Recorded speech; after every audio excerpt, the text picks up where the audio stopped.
Hi, everybody. Welcome. We're just going to give everybody a few seconds just to log in, and then we will get the webinar started.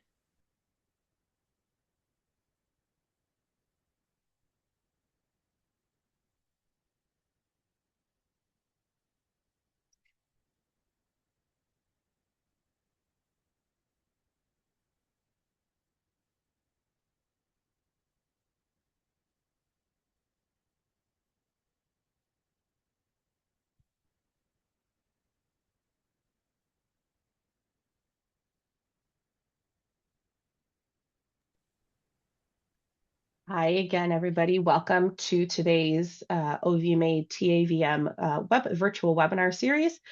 Thank you, everybody, for coming, and thank you for Dr. Matthew Richardson for giving the webinar today on sustainability in veterinary practice, our Earth Day series today.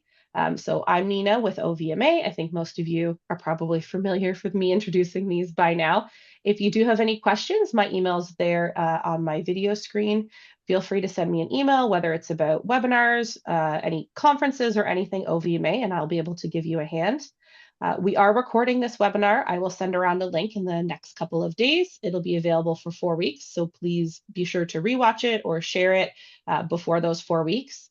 Dr. Richardson has provided us with notes. They are on the OVMA website on the virtual CE page, the same place where you would have gotten the registration link.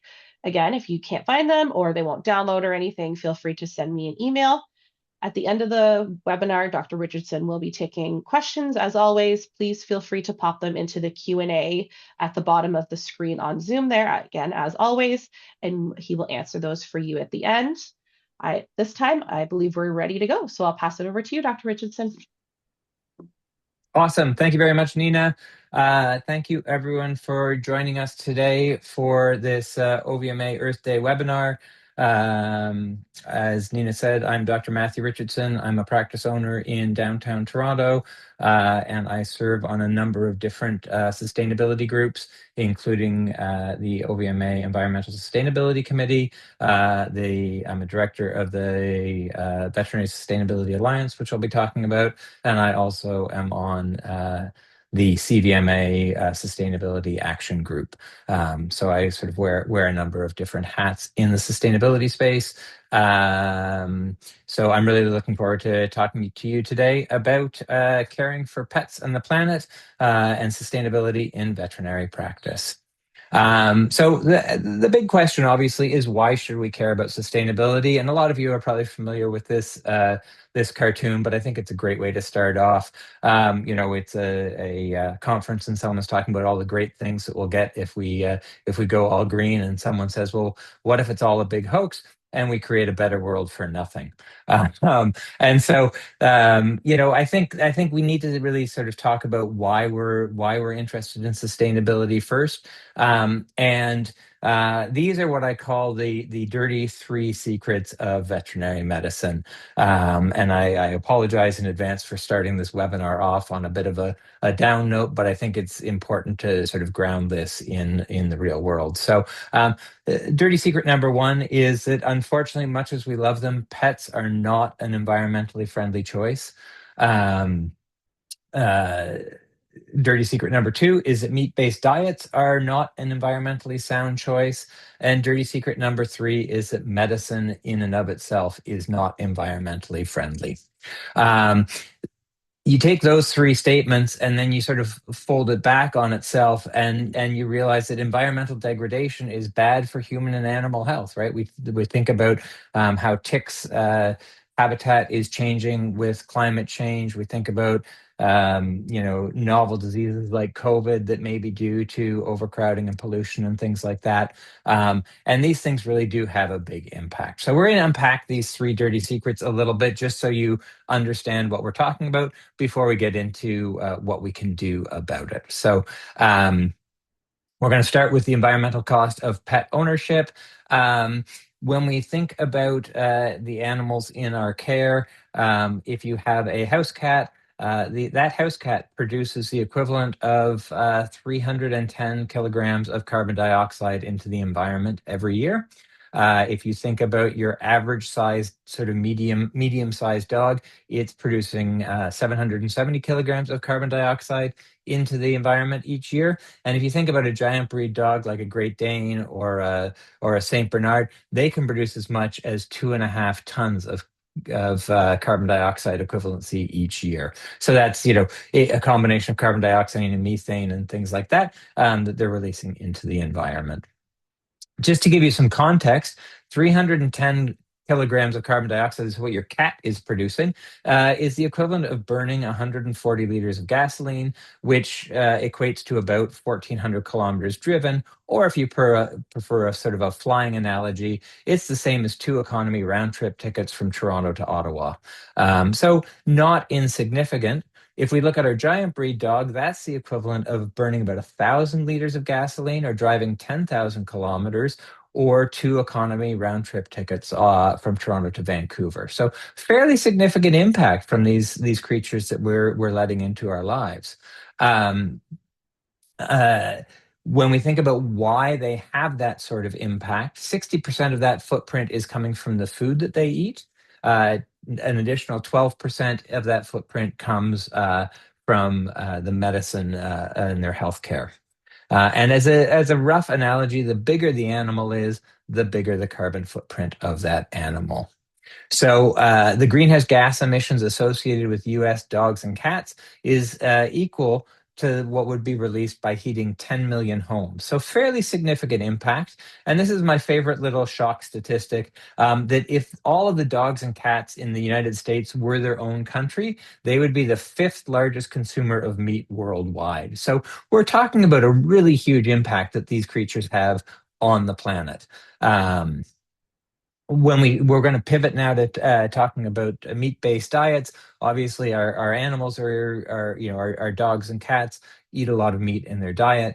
A lot of us eat a lot of meat in our diet, and it's important to remember that that does have a significant impact as well. So 14.5% of all greenhouse gas emissions worldwide are due to the production of meat, despite the fact that, at least for us, meat should be a relatively small part of our diet. In terms of greenhouse gases in food production, 60% of all the greenhouse gases produced in food production are due to the production of meat. So, everything we can do to try and scale that down is going to help the planet quite a bit. When we look at the environmental impact of medicine, it's not insignificant either. I've got a little picture here of the Children's Hospital of Eastern Ontario, which has done a lot to reduce its impact, and we'll talk about the Children's Hospital of Eastern Ontario a little bit later when we're talking about some of the things that we can do to reduce the impact. But globally, healthcare produces about 5% of the world's greenhouse gas emissions, and in the U.S., it's actually responsible for 8.5% of the greenhouse gas emissions. So healthcare is having a big impact on the environment, and that those greenhouse gas emissions are coming from a variety of places. Primarily, it's energy use, but it's also procurement, so shipping all of the supplies to and from hospitals. The use of single-use items. I know that's much more prevalent in human medicine than it is in veterinary medicine, but we have it in veterinary medicine as well. There's the environmental impact of medications.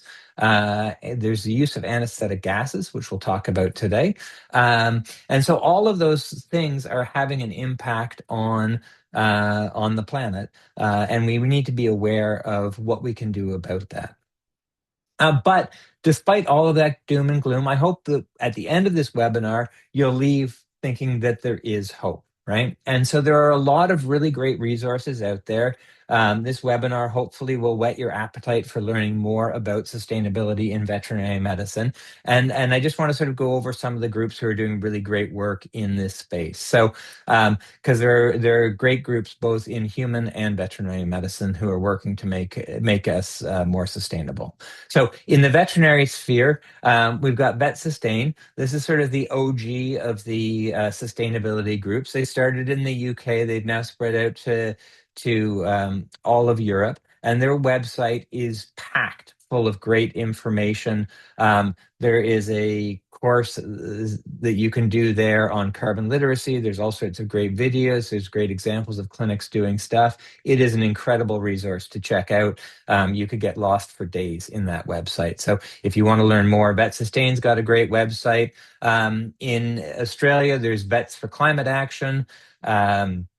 In North America, we've got the Veterinary Sustainability Alliance, which, as I mentioned, I'm part of, and I'll be talking more about. Their website has a blog, some good webinars, and we've also got the Green Paw certification, which I'll talk about a little bit later on in this webinar. The CVMA has the Green Practices Initiative and the Sustainability Action Group, and it's been really great to see CVMA has included sustainability talks in its convention the last 2 years, which is really great to see.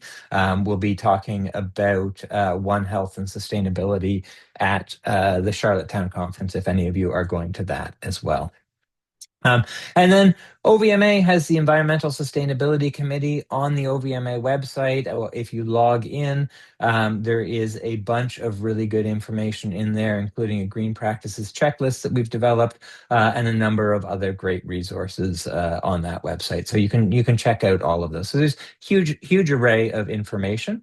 And then if you're sitting here as I go through these things going, well, I work for a corporate and I don't have as much flexibility to do things as I would like. Hopefully, I'm still going to give you some things that you can do in your day-to-day life to be more sustainable. But don't despair, because lots of corporations have sustainability initiatives. A lot of them are sort of closely guarded trade secrets, but they are starting to talk about them. Mars and VCA especially are being a little bit more open about what they're doing on a sustainability front as well. So the take-home messages that I would like you to have from this talk are that that really we can be more sustainable, environmentally sustainable, without compromising patient care. I think that's the key, right? We still have to provide top-notch patient care, but we can do it in a more sustainable way. There are lots of initiatives out there that are good for the environment and can help save you money, and we're going to talk about a few of those today.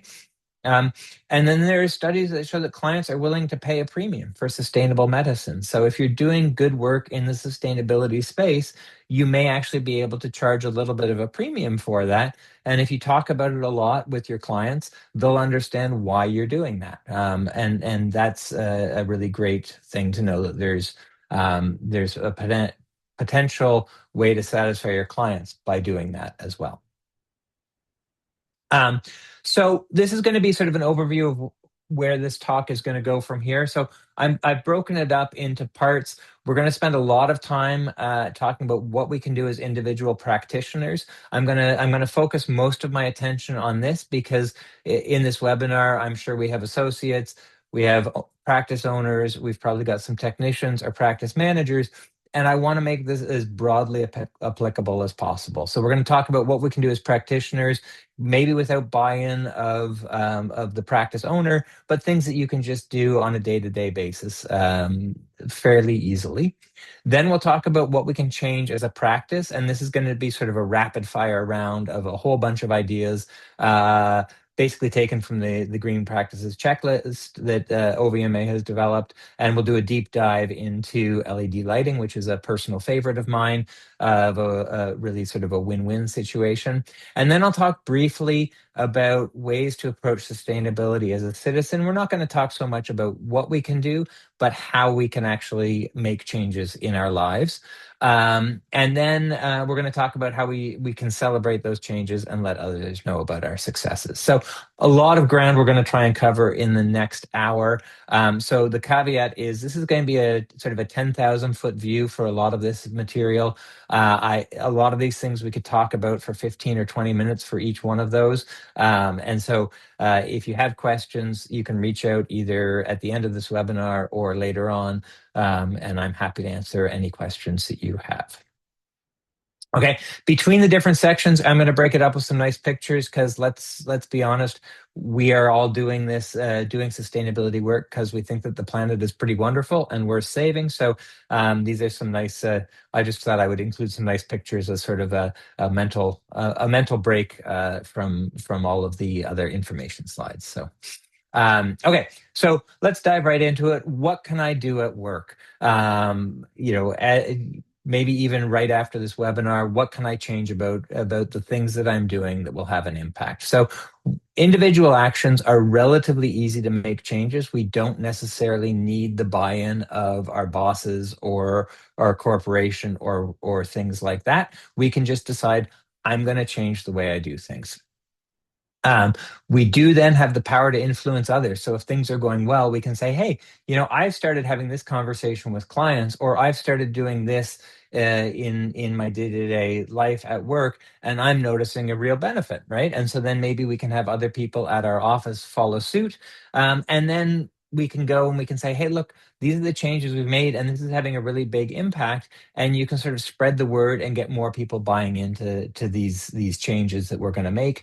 And we can have an impact that way. So we're going to focus on 4 initiatives that you can easily implement at work. We're going to talk about using nitrile gloves. We're going to talk about conversations around pet nutrition.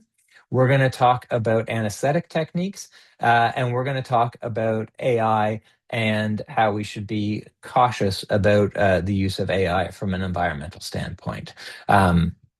So we're going to sort of cover a variety of different things. So first off, we're going to talk about nitrile glove use. I think that you can all agree, hopefully by the end of this section, you will all agree that if this is in a veterinary setting, this is just a photograph that I took from the stock photos on PowerPoint, but I liked it because if you saw this in a veterinary setting, I hope you would all agree that this person is not using nitrile gloves appropriately. There's very little chance of a contagion in a clinical practice getting from a microscope slide onto a person's hand that we would need to be wearing gloves for. So why should we care about nitrile glove use? Why is this important, and why am I talking to you about it today?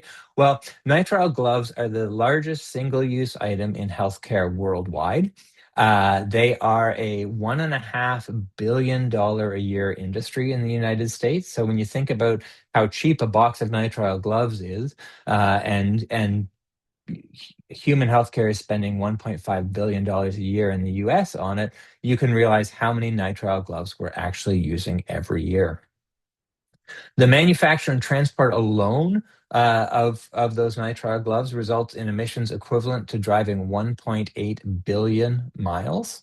Um, and traditional nitrile gloves last in the environment for more than 100 years. And as they break down into microplastics and they produce methane and other chemicals. So they're not good for the environment, then they last a long time. So we're not actually going to do a quiz here, but again, these are more stock photos that I took. And I hope that as you look at this picture, at these 5 pictures, you can agree that there is one case. We don't know the context of these images, but there is one case where absolutely gloves are appropriate, and that would be the dental hygienist cleaning the kid's teeth. There's 2 cases where glove use would be totally inappropriate, and that's sitting at a computer or using a touchscreen tablet, because we've now taken whatever contaminant we were worried about, and we're getting it on the computer, and potentially contaminating that whole system. And then there's 2 situations where, depending on what's going on, what's being injected, and what the health condition of the person sitting there is, gloves may or may not be appropriate, right? So we want to limit our glove use to when it's appropriate. There's a really great article that was released earlier this year in JAVMA by Dr. Dickon Westworth et al. And it basically it's non-sterile gloves to don or not to don. What is the best practice? And there's 3 really great images. The whole article is really good to read, but there's 3 images I just want to share with you when it's talking about glove use. So the first is that they produced this glove use pyramid for patient care. And it basically goes over when we should be using sterile gloves, when we should be using non-sterile gloves, and when we probably don't need to be using gloves at all. And so so for non-sterile gloves, they're saying that we should be using them when there is likely risk of contact with blood, bodily fluids, non-intact skin, or the animal is on transmission-based precautions, so things like parvo or lepto, or when they're receiving chemotherapy. And if those things aren't true, we shouldn't be wearing gloves, right? And so, the list of examples of times when we should not be using gloves that's in this pyramid are routine examination of a patient, using a computer or a mobile phone, doing physiotherapy, administering subcutaneous or intramuscular injections, or the preparation of patients' food, right? So lots of instances where people might choose to glove up where we don't need to. There's then a chart about 5 moments for hand hygiene. Obviously, if we're not, we need to be mindful of the fact that we use our hands all the time, and we need to be keeping our hands clean as we go from patient to patient. What I want to highlight in this one is number 3, that proper hand hygiene and proper glove use go hand in hand. And if we are using nitrile gloves, we should be washing our hands before we put on the gloves. We should be then using the gloves, and we should be washing our hands after we take the gloves off. And if you're not doing those things, you are not using gloves appropriately. And then the third image that's really good in this paper is a gloves checklist about, do I need to wear gloves? Who am I protecting? And are gloves the right choice? And so I just want to again highlight the are gloves the right choice? Would performing hand hygiene be as effective or better at preventing cross contamination? Right. So if we're wearing gloves, we should be doing hand hygiene before and afterwards anyway. And is that enough to protect ourselves and our patients? So really, we want to limit our use of nitrile gloves to when it's needed. We want to switch, if possible, we want to switch to biodegradable nitrile gloves, and these are available through VP and CDMV, so you can get biodegradable nitrile gloves quite easily. The nice thing about biodegradable nitrile gloves is they break down by 90% in a year and a half and by 100% in 5 years, so they're not releasing those microplastics into the environment. The drawbacks of nitrile glove use is that they still release methane when they break down. Most things do. Most biodegradable things release methane when they break down, and they cost 1.5 times as much as traditional nitrile gloves. But I would challenge that if we can reduce our glove use to when it's appropriate, we might be able to reduce the number of gloves we need to buy to make up that cost increase and get the biodegradable gloves, and that would be a win-win, right? So that's sort of a brief summary of nitrile glove use. We'll switch to conversations of nutrition. So this is a really important part as well. Conversations that we can have with clients. So feeding the dogs and cats in the United States is responsible for the release of 64 million tons of carbon dioxide annually. So that's the equivalent of 13.6 million miles driven, or as we said earlier, 10 million homes heated. We talked about the impact of a giant breed dog. Just to put it into context, those emissions are about twice that of the average family car. So fairly significant if you've got a large breed or giant breed dog. And I say that as a lover of large and giant breed dogs. So I'm not casting aspersions at anyone's choices of what kind of dog they get. Um, so when we talk about food choices, I do want to acknowledge that clients come in to the exam room and they've made what they think are the appropriate food choices for pets, and they hold those very personally. There tends to be a lot of emotion about the choices that they've made, and that they've made good, educated choices, right? And so I know that these conversations are not always easy, but I would flip it around and say that the people who have thought really long and hard about what they think the right food to feed their pet is may well also be the type of people who care about the environment. So you may have a little edge there to talk about. And even if you can't get people to change what food they're feeding, if we can just get people to stop overfeeding their pets, that would greatly reduce the environmental impact of their pets, both from a carbon standpoint as well as a waste production standpoint. So When we talk about pet foods, these data are from the Mars Company and Royal Canin.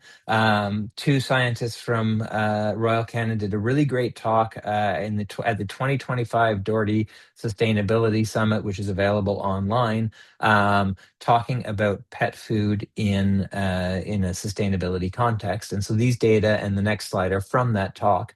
But basically, the impact of pet foods predominantly comes from our raw materials. So 65% of the greenhouse gas emissions in pet foods comes from the raw materials.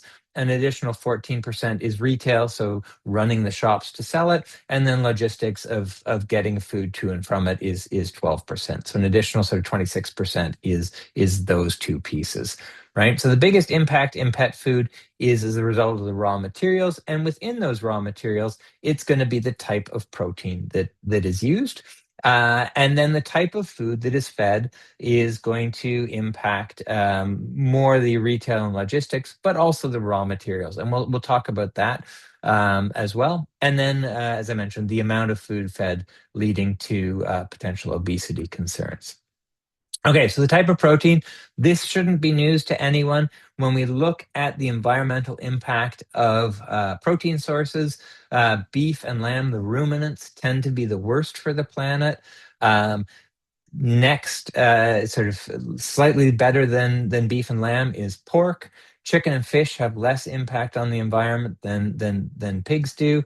And then we get down to sort of the less typical ones. So there are some insect-based pet diets out there. Insects are much better for the environment in terms of a source of protein. There are some black soldier fly larva foods and things like that. I think we've got to have a bit of a shift before we can get those to be really popular with pet owners. And then food companies are starting to explore biomass. So that's things like using algae to produce protein, which is even less intensive than insect-based protein. So those, if we want to feed for environmental friendliness, we should be looking towards the left of that category wherever possible. And then the other thing to think about is what within any one of those protein sources, where are we getting that actual protein from, right? So human grade meat, we're all familiar with the pet foods that say, human grade meat is the number one ingredient. Well, human grade meat has a much bigger impact than, byproduct meal, which is ground up bone and excess meat that's left over from human food production. So again, if we're feeding byproduct meal foods, we're going to have less impact on the environment. This sort of blew my mind when I saw it in that Doherty Sustainability Summit. But this is basically looking at the relative impact of different types of foods on the environment, and this comes from both protein. So what type of protein it is, right? Is it human grade meat or is it byproduct meal, as well as the procurement side of things, shipping, and then when it's in the store, how are we holding things, and even wastage of the food. And so what we look at here is the carbon intensity of the food, and dry food is obviously the least carbon intensive. If you're going to feed a canned wet food, that tends to be about twice what dry food is in terms of carbon intensity.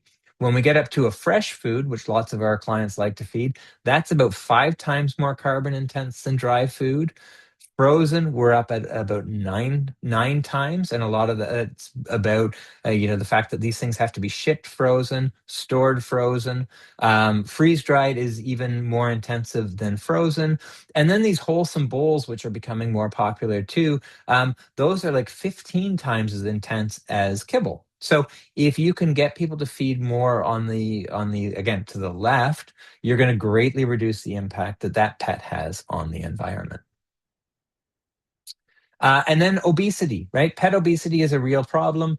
And when we feed an obese pet, we are overfeeding them. We are giving them more calories than we need. And that has obvious impact on the sustainability of that pet, right? So I just went to the Purina pet food calculator or pet nutrition calculator, and I entered in a dog with a body condition score of 9 out of 9, who weighed 45 kilos.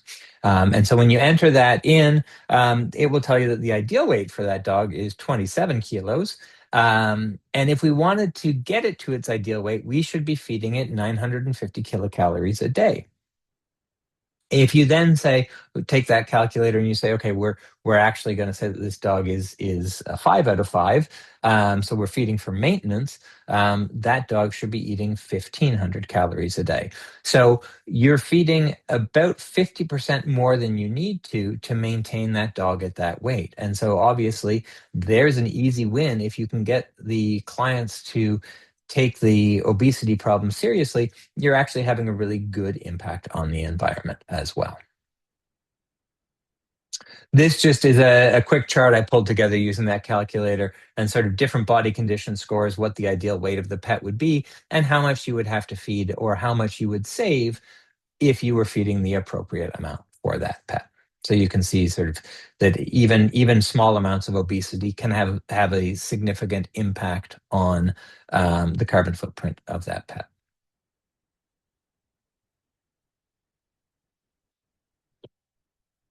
Okay. Um, we're going to talk about anesthetic gas use for a little bit here. I like this cartoon. I'm not actually advocating that we use rocks to induce anesthesia. I think the CVO would take issue with that. But I went through OVC, sorry. Yeah, I went through OVC about 20 years ago. And at no point during my 4 years there were we taught anything about the environmental impact of anesthetic gases. So I think it's worth bringing up. Um, the anesthetic gases that we use are all potent greenhouse gases. And so isoflurane is the main one that most of us are using. It's what I use in my clinic. Isoflurane has something called a GWP 100 of 538, right? So GWP 100 stands for the global warming potential over 100 years of a gas, as compared to carbon dioxide. So by definition, carbon dioxide, which is sort of our granddaddy of greenhouse gases, has a GWP 100 of 1, right? So a gram of isoflurane is 538 times worse of a greenhouse gas than carbon dioxide is. Right, and then I just want to remind everyone that isoflurane has a MAC of roughly 1.5, and that will become relevant as when we compare it to sevoflurane. So sevoflurane is a newer, less commonly used anesthetic gas. It actually has a GWP 100 of 130, so it's not great, but it's 4 times better than isoflurane. However, sevoflurane has a MAC of about 3, so about twice what isoflurane is. So you need to use roughly twice as much of it when you're doing anesthesia. So sevoflurane is better, but you're actually, because you have to use more gases, probably only twice as good as isoflurane, not 4 times as good. So what that means, briefly, and we're going to go into a little bit more detail about the impact of isoflurane on a day-to-day basis, but if you're starting a clinic from scratch, if for some reason you need to replace your vaporizers, sevoflurane would be a good choice. I don't think that it has enough benefit that it's worth swapping out your vaporizers, calling your distributor and saying, we got to swap out our vaporizers after this lecture. I think there are other things we can do to minimize our use of isoflurane, that would cost us a lot less and have a more significant impact. So, but if you're setting up a new clinic, look into Sevo. It's a really good option. So isoflurane, we're gonna just do a little math here. I apologize about that, but if you take 1 liter of gasoline and you burn it, that produces about 2.3 kilograms of carbon dioxide. If you're running it through your car, say. If you do an hour of small animal general anesthesia, you are using about 10 milliliters of isoflurane. Obviously, it depends on what you're doing and the size of the animal, but roughly, you're going to use about 10 milliliters of isoflurane, which has the CO2 equivalency of releasing 8 kilograms of carbon dioxide. So if you do an hour of general anesthesia in small animal medicine, that's about the same as burning 3.5 liters of gasoline. I'm told, I don't do any equine work, but I'm told that equine medicine uses much higher levels of isoflurane, and so that it would be the equivalent of about 14 liters of gasoline for equine. So where could you go with that? Well, if we're talking about sort of your average or good internal combustion engine car, which burns 10 liters of gasoline per 100 kilometers, an hour of small animal general anesthesia is about equivalent to driving 35 to 70 kilometers. And equine, it can be as high as 140 to 280 kilometers. Another way of looking at it, a liter of isoflurane is about the same, has the carbon dioxide equivalency of 806 kilograms of carbon dioxide. And if we think about it in terms of air travel from Toronto, it's somewhere between a one-way economy flight to Vancouver and to London, England. So reasonably large footprint on that 1 liter of isoflurane that you probably, depending on the size of your clinic and how many anesthesias you're doing a day, you might be using a couple of liters of isoflurane a year. So, what do we do to reduce that? Well, there's a number of things that we can do, from how we use our vaporizer to what drugs we use in conjunction with our isoflurane, right? So, other options that we have, we can use appropriate flow rates, right? So, I think we all love our technicians and think they do a great job of managing anesthesia. I certainly do, but I do know that they get a comfort level of having well oxygenated patients. And so it's worth just reminding your technicians of what appropriate flow rates are for your pet, right? So I know my technicians, they often have the gas at, that a liter per minute, or maybe a little bit, or maybe up to 2 liters a minute for a large breed pet. And I just want to remind everyone that if you're using a circle circuit on like a dog that weighs more than 10 kilograms, the appropriate flow rate is between 20 and 40 milliliters per kilogram of per minute, right? So if we're at 1 liter of oxygen, that's an appropriate flow rate for a 25 to 50 kilogram dog. So we probably don't need to go above that. And if we keep it lower, we're going to be using less anesthetic gas and less oxygen. And I just want to remind you, I'm sure you all remember this, but that isoflurane that we give to the patient, 99.99% of it is released into the environment entirely unchanged. So even if it's being used by the pet, it goes out through our scavenge and into the environment. We can do low flow anesthesia. So if you're listening to this and you're like, yeah, my techs are great. They've always got they've calculated their flow rates and they're dialed in on what the right flow rate is.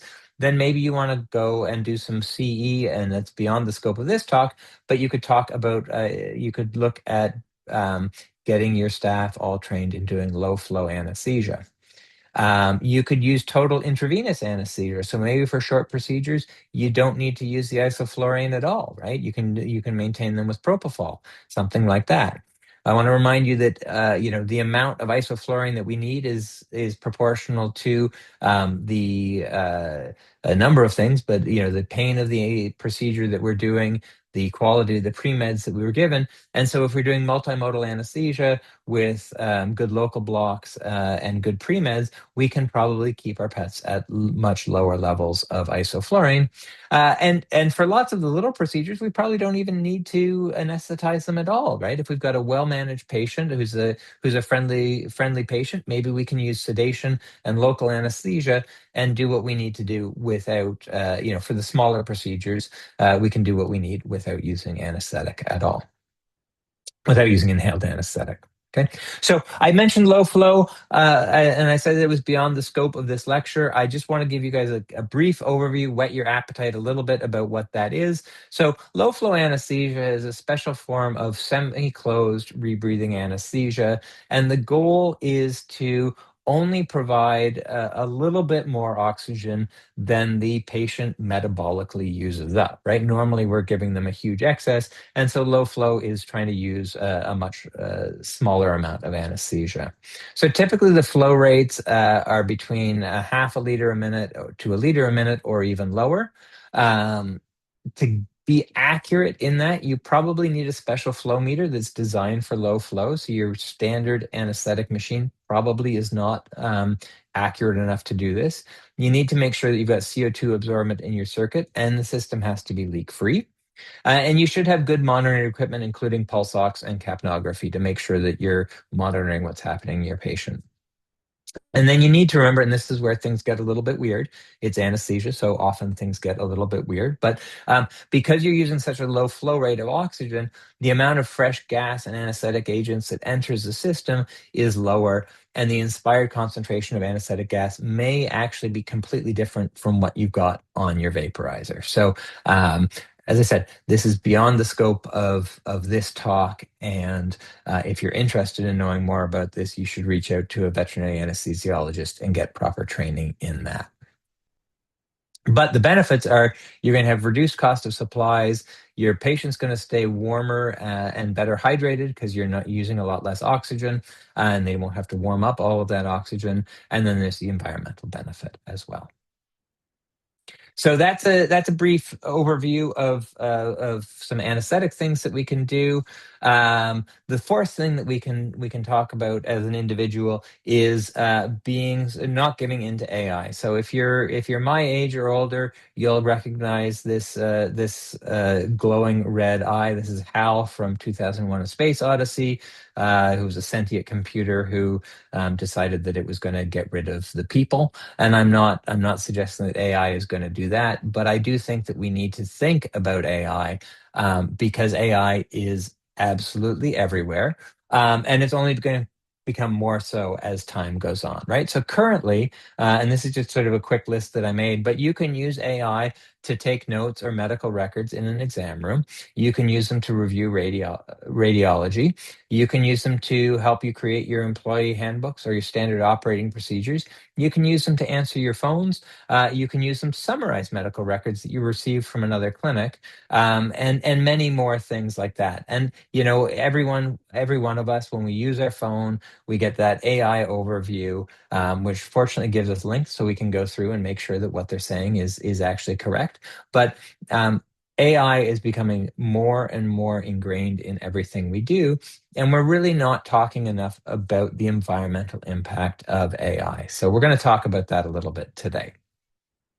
These data come from both the United Nations Environmental Program as well as the MIT Technology Review, and they had some good articles about the environmental cost of artificial intelligence. Right, so if you love your Chat GPT and instead of doing a Google search, you use Chat GPT for all of your web searches.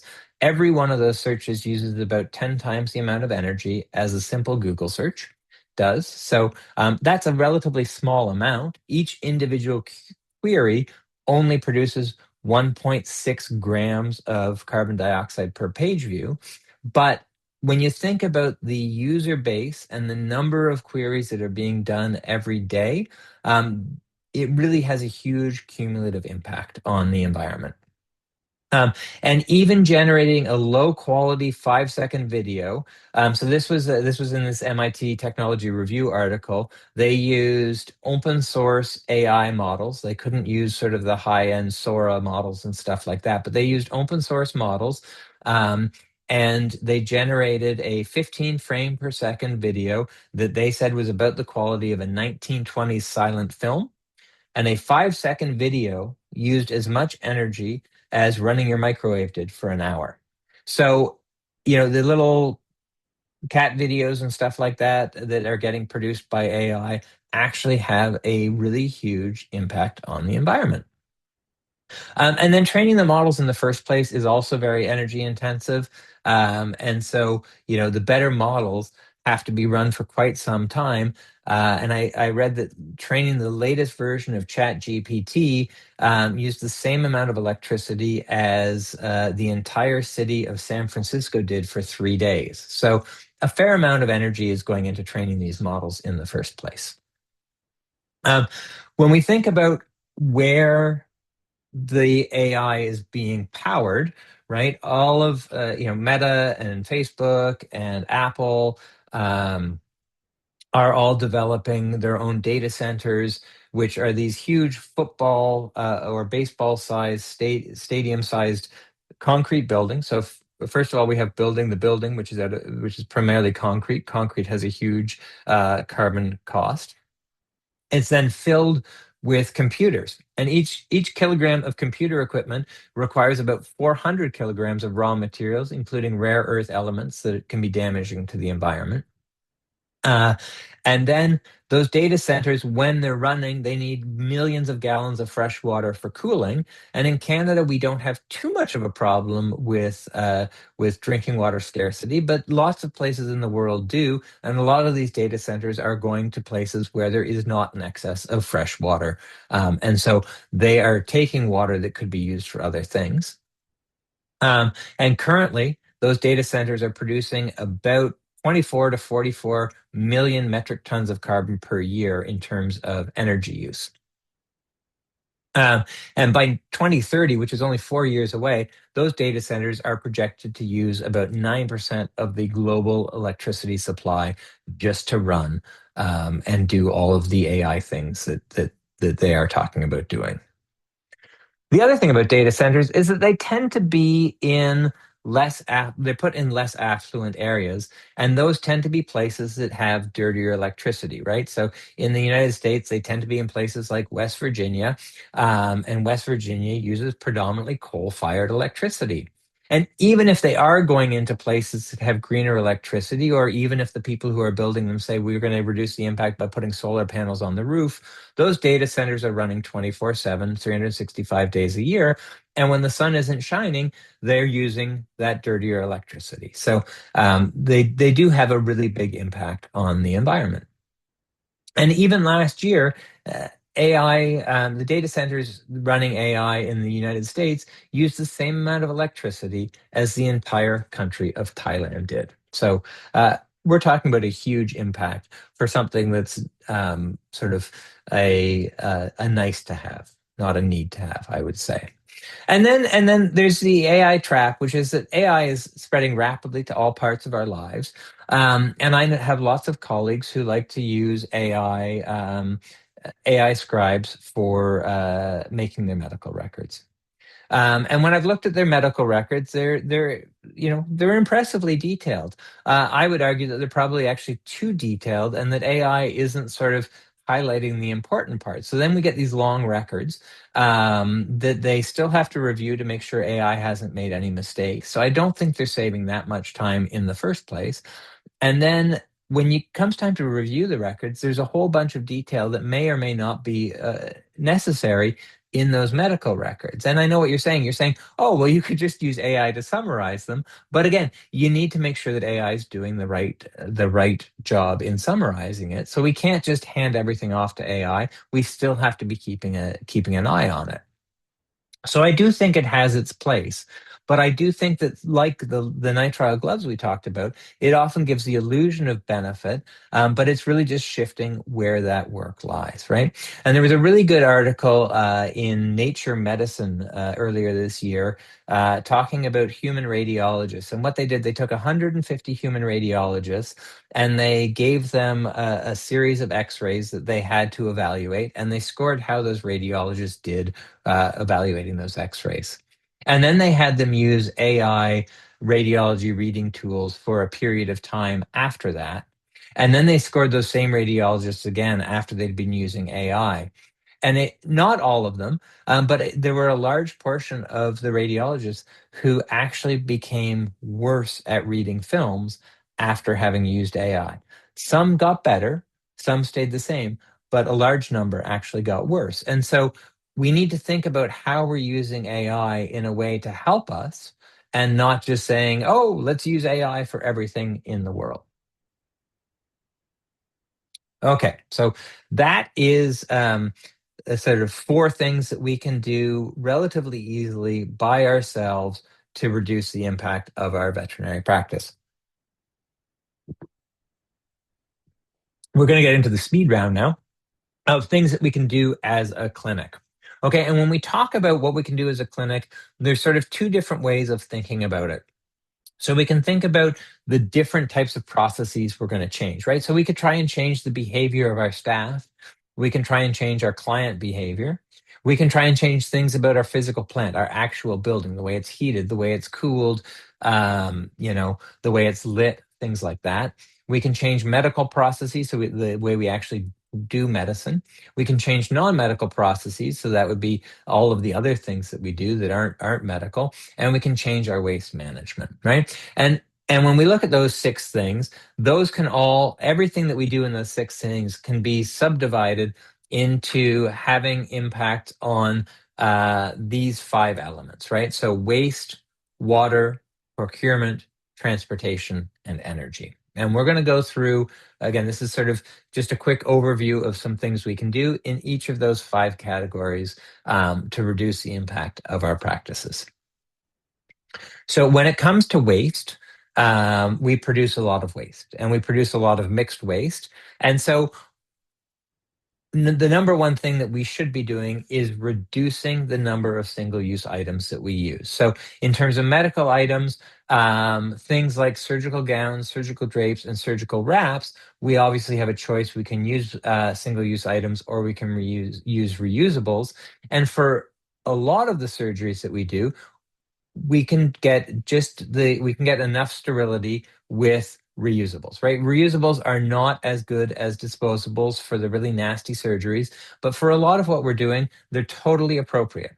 We can also try and reduce the amount of single-use instrumentation we use. So a great example of this would be, a scalpel handle. And if you've got a metal scalpel handle, that thing's going to last you indefinitely. And then you've just got to replace the scalpel blade with a little bit of packaging on it, as opposed to an entire disposable scalpel, which has much more packaging around it, as well as the handle and all of that. And so there's a lot more waste in terms of manufacturing, procurement, and then waste afterwards. Right. Single-use items have also crept into our lives in terms of coffee. So lots of clinics have a Keurig or something like that, so that the client can get a cup of coffee made fresh for them right then and there. I think that's great. There are lots of good options where you instead put whole beans in, and then you can choose to get shade-grown beans and things like that instead of using Keurig coffee. And I would argue that those things actually make better coffee. In terms of water, we can reduce the number of individual disposable water bottles we're using. When we give someone a cup of coffee, we can get a ceramic mug that can be washed in the clinic dishwasher rather than giving them a paper cup that has to be thrown out. Right? Kitchen supplies, our kitchens for our staff to use should all be stocked with reusable plates, cups, bowls, glasses, cutlery, all of those things, so that when they're having their lunch, they're using reusable items again that can just be washed. And for cleaning products, a lot of what we clean we can use reusable rags for, right? I'm not suggesting, like, I know we all face really gross things every day as well. And so if you're cleaning up after a dog who had parvo, or a dog who had leptospirosis, or something else that's really sort of shocking, you should be using disposable single-use items for that. But a lot of the time we're, wiping down a table after a dog who's been outside in the rain has stood on it, and a reusable item would be just as good and reduce the amount of waste that we produce. We produce a lot of human and animal food and animal waste. And depending on what your municipal composting system is like, you may be able to put some or all of that into the communal compost and not send it to the landfill where it's just going to produce lots of methane. You could have, when you have a lunch and learn or a staff meeting that you're providing food for, you could encourage people to get a vegetarian lunch, right? Whether you source it from a vegetarian restaurant, or you do some sort of a staff challenge where you challenge people to have a meatless meal. It would be a great way to encourage people to think about eating less meat. And then you should be recycling everything you can. And so you can do things like you can separate, if we just think about suture material, for example, a lot of suture comes with a paper backing, and then a soft plastic cover on the peel part, and then it's wrapped up in a combination of plastic and paper. And you can separate those things out into the various waste streams for recycling. Or, something like PDS, which comes in an aluminum foil. Those pieces of aluminum foil from an individual suture pack are not big enough to actually be separated out when you recycle them. But what you can do instead is you can make an aluminum ball out of it, right? So you take your first package and you ball it up, and you can add more aluminum to it. And once you get something that's sort of baseball sized or bigger, you can put that in the recycling, and that's big enough to get separated out at the facility and actually get recycled. And then there's all of the other stuff that we can't recycle. And for that, there are companies like TerraCycle, which produce boxes that you can buy. And you can recycle things like those evil Keurig coffee pods. You can recycle office supplies. You can recycle all manner of things. If you go to their website, you can see all of the various things that you do. And then you send them back to them when they're full, and they separate it out into the various things that they can recycle. And you're reducing the amount of stuff that goes to landfill that way as well. Right. So water use in the clinic. Obviously, we all use a lot of water in the clinic. So some things you can do instead of having bottled water for staff and clients, you could instead get either a one of those big water filters, or you can actually get one. We have a water cooler that is plumbed into our water line, and so rather than having jugs of water that we have to swap out, it just filters our tap water into nice drinking water that everyone can enjoy. So that would be a good way to reduce the amount of waste that your water produces. You can also put water aerators on all your faucets, so that introduces air into the system and gives the illusion of lots of water and good flow, but reduces the amount of water you're actually using.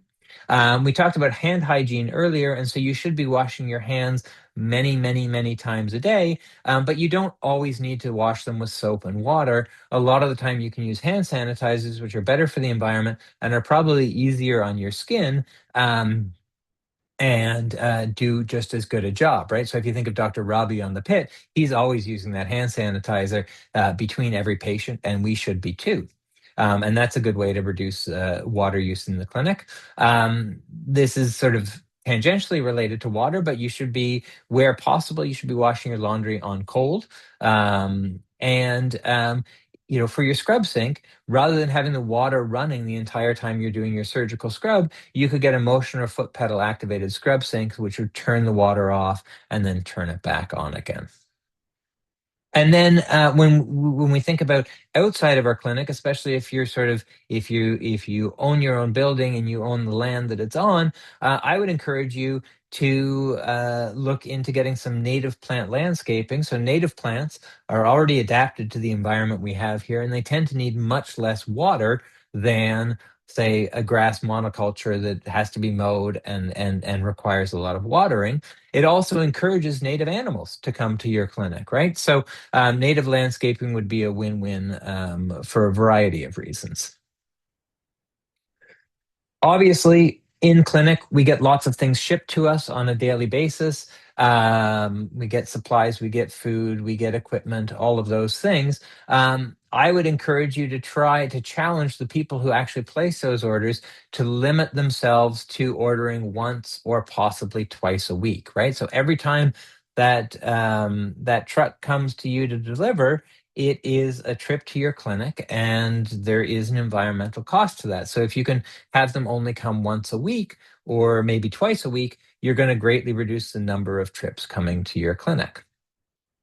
Right? You can also look into the suppliers and consider what those suppliers are doing to reduce their environmental impact. And you can talk to the suppliers about what they're doing so that they know that you care about it, right? So maybe you've got the choice of going with a supplier that uses reusable totes or one that uses single-use cardboard boxes. Obviously, the reusable totes are going to be better for the environment.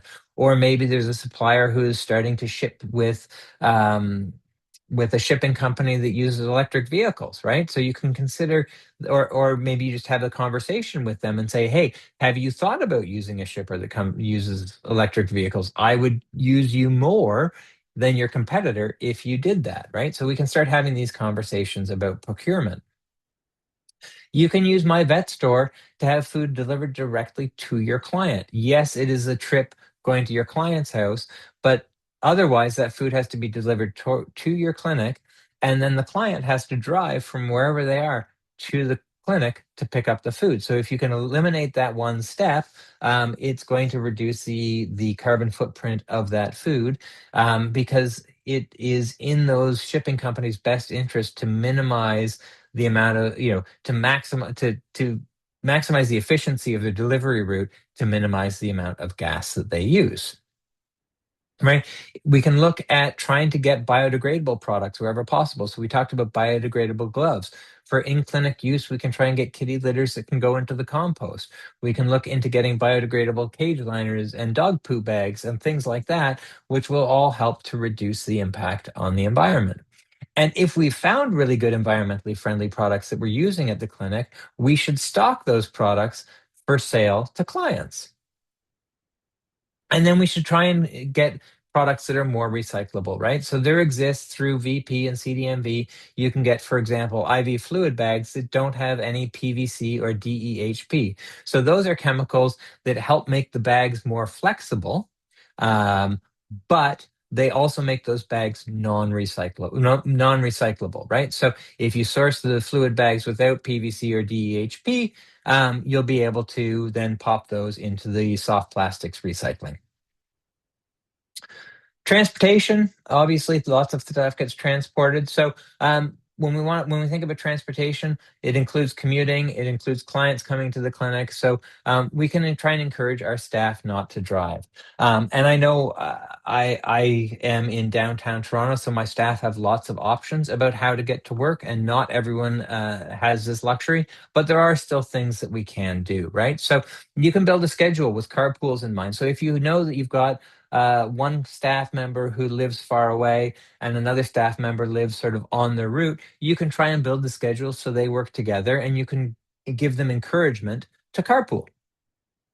If you're in an urban area that has either a transit system or a bike share system, you can offer, as part of a compensation package, a transit pass or a bike share pass. And so then you're putting the option to your staff members, right, that they can get to work for free using bike share or a transit pass, or they can pay to drive and park. And oftentimes that's enough to sort of at least have them try transit and realize that it's a good option.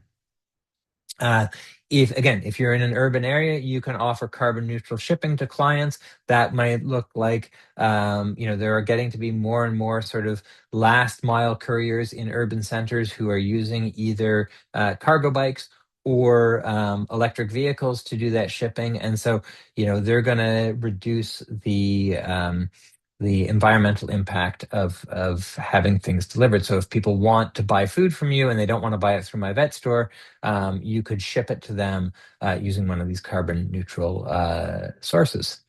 You could have an EV charger or two at the clinic to encourage people to drive their electric vehicles to the clinic, and then they can charge up while they're in having you look at their pet. And if you offer mobile or house call or farm services, you could look at getting an EV to do some of those. Obviously, if you're driving 1,000 kilometers a day, that's not going to work. But if you're doing smaller mobile visits, that would be a really great option. Okay, energy is the last one of these topics.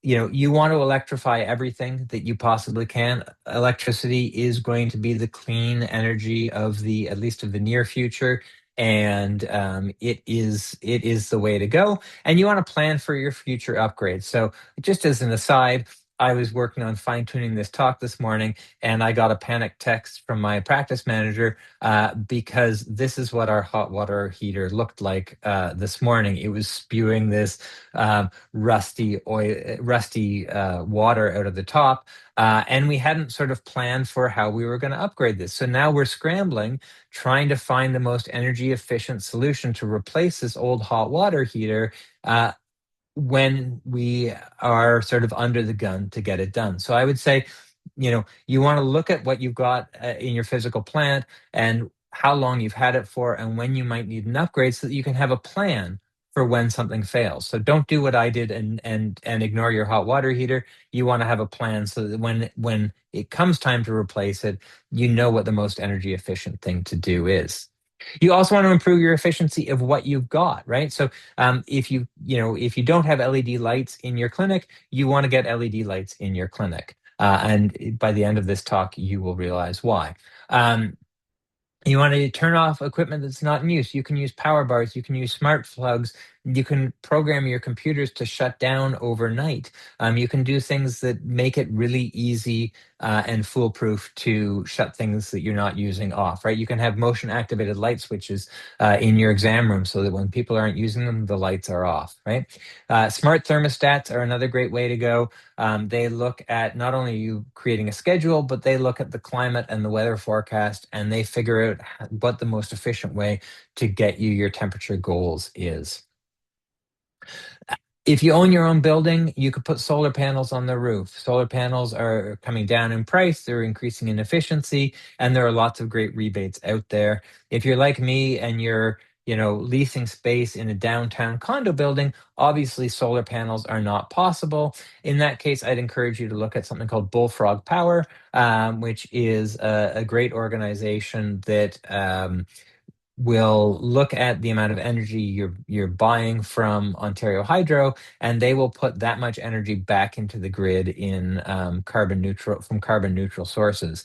And there is actually an OVMA member benefit for Bullfrog Power. You can save 10% on your Bullfrog Power through OVMA. So that's a great way to do it as well. And then, this is just another sort of side note, but aquamation is another way of producing remains from our pets after they've passed on, instead of cremation. And aquamation uses water and salts to dissolve the body and get down to the inorganic material, the inorganic ashes, if you will. And aquamation uses about a tenth the energy of cremation, right? So there are some aquamation services in Ontario, and those would be worth looking at as well. Okay, so I'm going to end this part on clinic by doing a brief run through of LED lighting. Some of this may be familiar to you if you read the Focus article about LED lighting, but I do believe that this is the number one change that every clinic should make if they haven't already. And the reason why is it reduces energy use and it saves the clinic money. So it is truly one of the easiest win-wins, especially in Ontario, because we have something called the Save on Energy program. And so you can go to www.saveonenergy and you can sign up. They will send an appraiser to your clinic to go through the clinic with the clinic owner and develop an estimate of what they can do to save you money, and become more efficient through lighting and smart thermostats. They will arrange for the contractor to come and do the work, and they apply the rebate directly to the cost of the program, so you only pay the amount not covered by the rebate. So for my clinic, they looked through the whole clinic. We are a 4,000 square foot clinic that had entirely lit by fluorescent tubes. They said that the total amount of the work would be $5,200. Save on Energy would cover 3,200 of it, so I would be left paying $2,000. But I would save 28.7 megawatt hours of electricity a year, which is huge. And that would equate to about a $3,200 a year saving. So I would break even in well under a year. So this seemed like a great thing to do. So I said, yes, go ahead. They came to the clinic. They swapped out all of the lights. They had to remove these ballasts in the fluorescent tubes so that they could take the LED tubes. They took all of the waste away with them when they were done. And this is a graph of what our energy use was like. The blue bars were energy use per month before we did the switch to LEDs, and the orange bars are 2 years after we did the switch. And then the line is the amount of electricity we saved. And you can see we're sort of hovering between about 20 and 35% most months in terms of the amount of energy saved, which is awesome. This was the summary at the beginning. We're actually saving about 33 megawatt hours of electricity a year, which equates to a 28% reduction in electricity use, which is terrific. So they estimated we would save $3,200 a year. I'm actually saving closer to $4,200 a year. So it meant it took me 5 months to pay that off.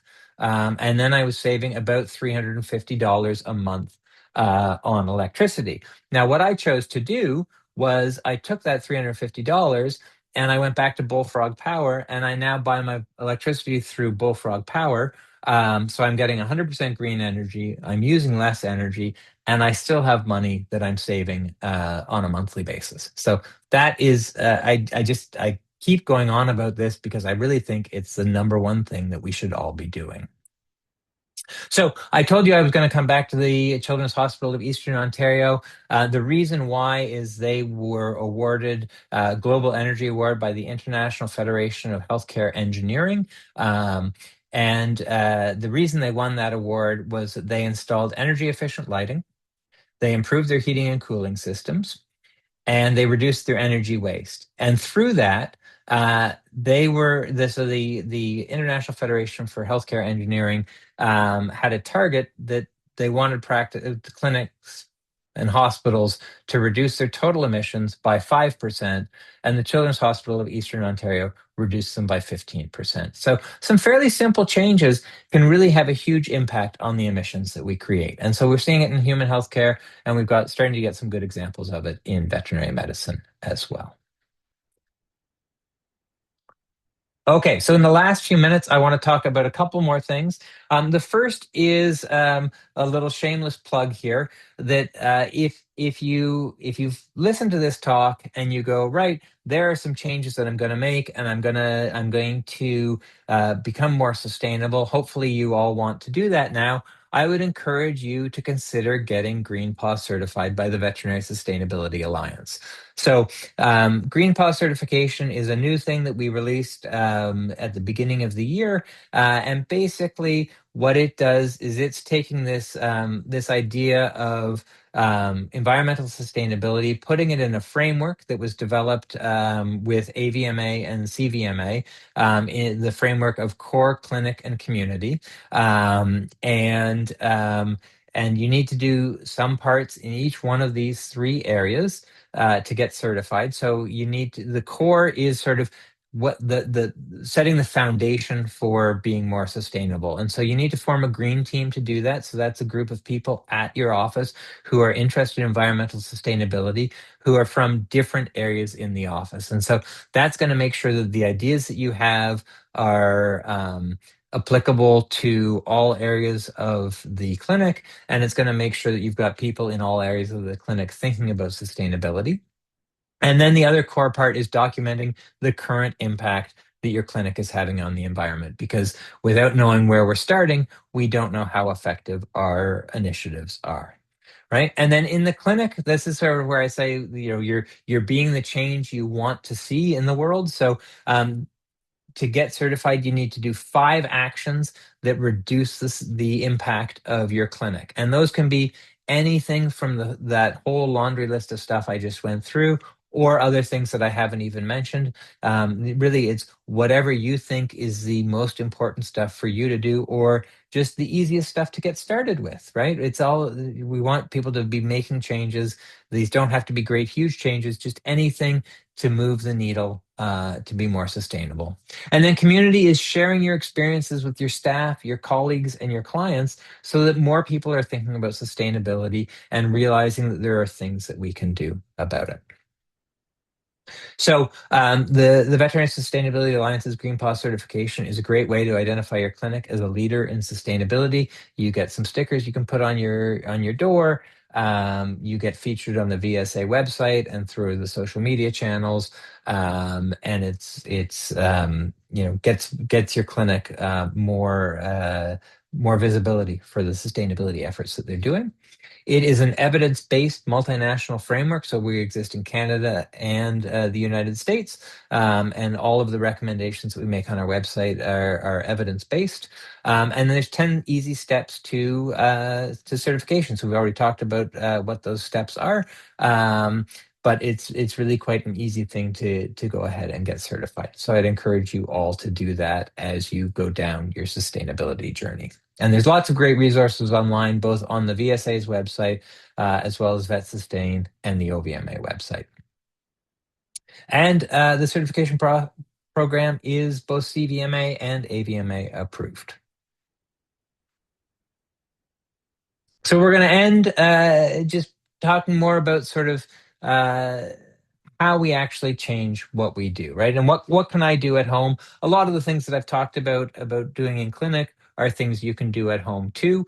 Obviously, you should be sort of electrifying everything that you can as things are coming to end of life. Look at efficiency and electricity options. And try to get everything that you can on electrical.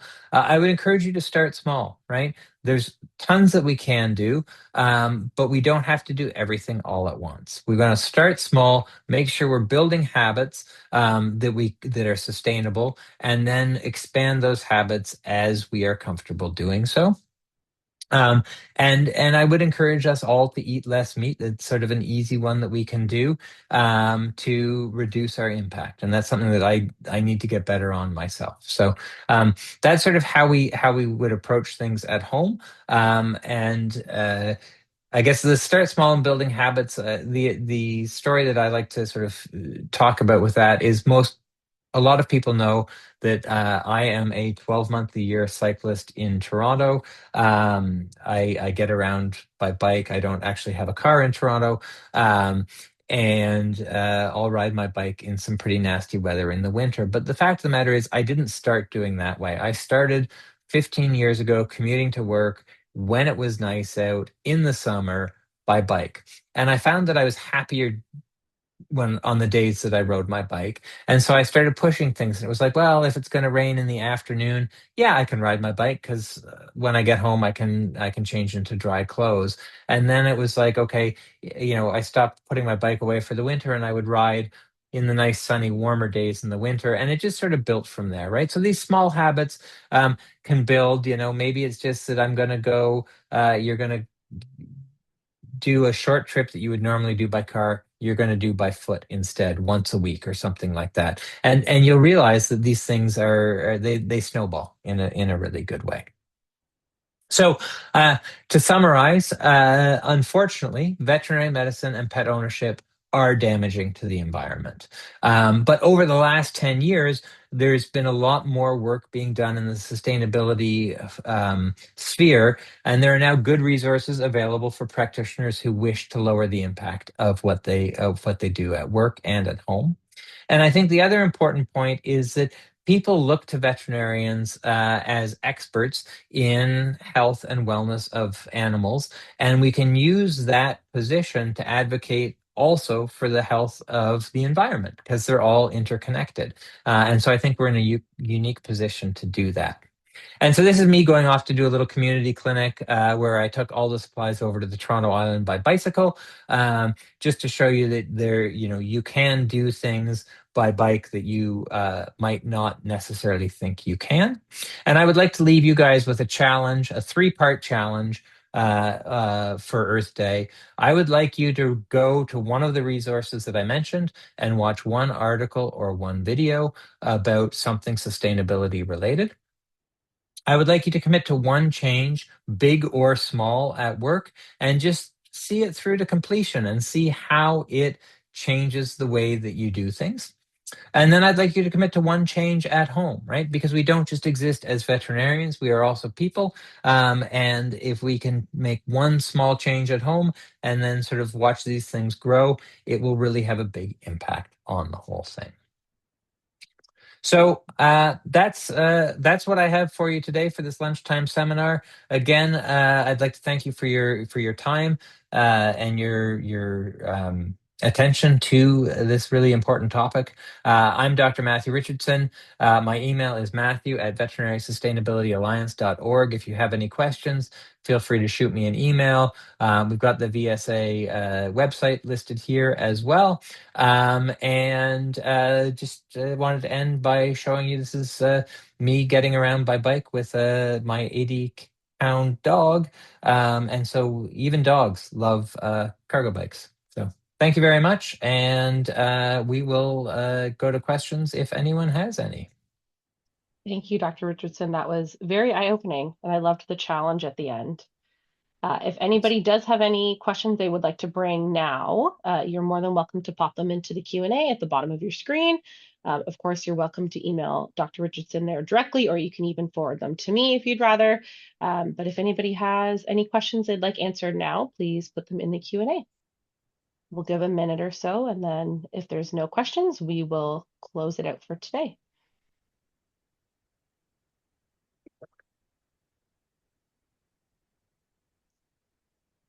Oh, Jess, Katie You says this are was very you're very informative. welcome, Thank you. Jess. I'm glad you found it informative.